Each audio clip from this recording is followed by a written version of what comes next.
સુપ્રસિદ્ધ કવિ શ્રી શૈલેષ લોઢા પોતાની આગવી શૈલીમાં કાવ્ય પીરસશે। અમદાવાદમાં 30મી માર્ચે શ્રી મહાવીર જન્મ કલ્યાણક મહોત્સવમાં સુપ્રસિદ્ધ કવિ શૈલેષ લોઢા પોતાની આગવી શૈલીમાં કાવ્ય પીરસશે।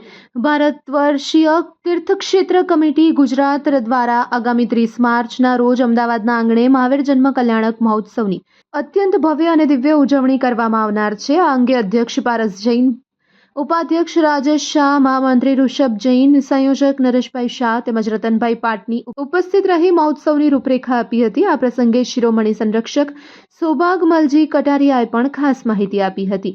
પારસ જૈન બજે જણાવ્યું હતું કે આ મહોત્સવ 30 માર્ચના સાંજે 7 વાગ્યે જીએમડીસી ગ્રાઉન્ડ નવરંગપુરા ખાતે આવેલ કુંડલપુર નગરી ઓડિટોરિયમ હોલમાં યોજાશે। મહોત્સવના મુખ્ય આકર્ષણ તરીકે ભારતની શાન અને સુપ્રસિદ્ધ કવિ શૈલેષ લોઢા પોતાની આગવી શૈલીમાં કાવ્ય પીરસશે, જેમની સાથે હાસ્ય કવિ ગોવિંદ રાઠી અને આંતરરાષ્ટ્રીય હાસ્ય કવિ ચેતન ચર્ચિત પણ મંચ ગજાવશે। આ ઉપરાંત પ્રખ્યાત સંગીતકાર વૈભવ બાગમાર દ્વારા ભક્તિમય જૈન કોન્સર્ટ રજૂ કરવામાં આવશે, જે ભક્તિ અને સંગીતનો અનોખો સંગમ રચશે। આ ધાર્મિક મહોત્સવમાં મહારાજા સિદ્ધાર્થ અને માતા ત્રિશલા દેવીના વૈભવશાળી રાજ દરબારની ઝાંખી સાથે 24 સામ્રાજ્યના મહારાજા મહારાણીઓનું આગમન અત્યંત આકર્ષક બની રહેશે। ભગવાનનું દિવ્ય ધ્વનિ સાથે અલૌકિક આગમન, પારણું ઝુલાવવાનો પવિત્ર લાવો અને ભવ્ય મહાઆરતી જેવા ધાર્મિક કાર્યક્રમ શ્રદ્ધાળુઓ માટે આસ્થાનું કેન્દ્ર બનશે। આ કાર્યક્રમમાં મુખ્ય અતિથિ તરીકે આઈએએસ પ્રિન્સિપાલ સેક્રેટરી મીનાબેન ખંદાર સહિત અનેક મહાનુભાવો ઉપસ્થિત રહેશે। ભારત વર્ષીય તીર્થક્ષેત્ર કમિટી દ્વારા અમદાવાદની તમામ જૈન સમાજ અને ભક્તજનોને આ દિવ્ય મહોત્સવમાં સહભાગી થવા હાર્દિક આમંત્રણ પાઠવવામાં આવ્યું। Report by Ashwin Limbachiya, Ahmedabad. पारस जैन, राजस्थान से बिलोंग करता हूँ। करीब 52 साल से अहमदाबाद में रहता हूँ और मेरे दिगंबर समाज की एक संस्था है जो पूरे भारतवर्ष के तीर्थों को संभालती है, मैं उसका अध्यक्ष हूँ।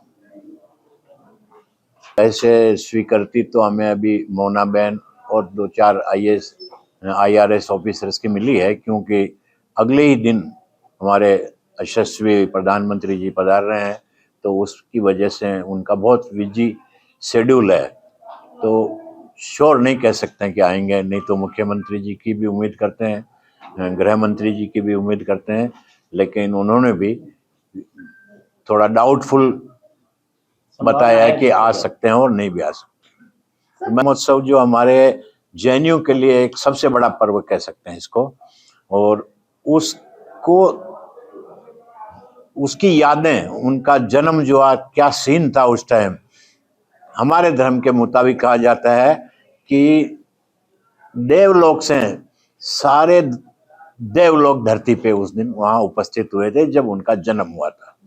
इसका मेन ऑब्जेक्टिव क्या है?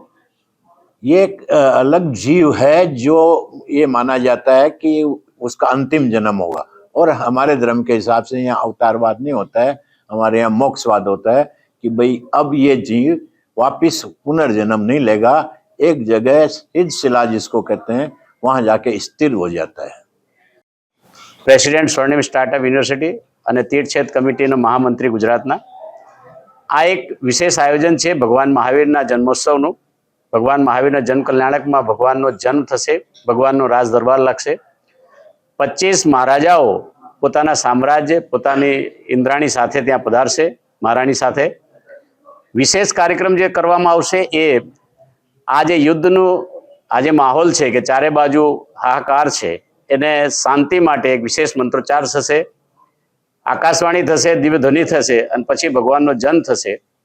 જન્મ પછી શૈલેષ લોઢાનું એક કવિ સંમેલન, એમની સાથે 2 હાસ્ય કવિ અને વૈભવ મારવારે સાથે એક જૈન કોન્સર્ટ કરવામાં આવશે।